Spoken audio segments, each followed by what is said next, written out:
Hi, and welcome to Industry Update, your source for the latest news in the ad specialty industry. I'm Dave Vagnoni. In this episode, Cintas reports a jump in profits and Geiger launches a new division, but we begin with an FBI raid that closes a Tennessee distributor. Nashville-based BrandCentric is no longer in business after its parent company has come under federal investigation for alleged fraud.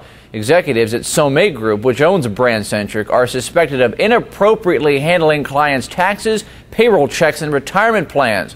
Those clients, which number at more than 100, are customers of Sommet's separate employee benefits firm. Eventual charges may include wire fraud, money laundering, and embezzlement, but so far, no arrests have been made. According to an affidavit, no BrandCentric employees are considered suspects.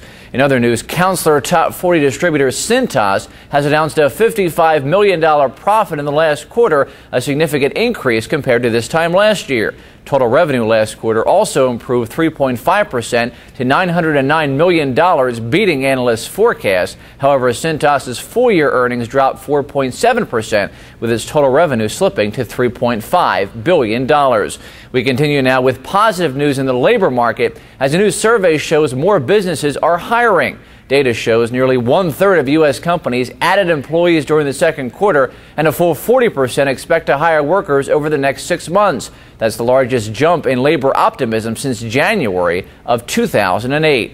Finally this week, Counselor Top 40 distributor Geiger has launched a new division to offer a unique promotional product called Liv, spelled L-I-V. The item is a breast self-exam product created in part by singer Olivia Newton-John. A breast cancer survivor, Newton-John will also serve as a spokesperson for the product, which offers custom logos and messaging options. Remember, for the latest industry news and videos, check out Counselor Promogram and keep track of trends, happenings, and research on our ASI Central Facebook page and through Twitter. We hope you'll join us again next week. Until then, for Industry Update, I'm Dave Vagnoni. Have a great day.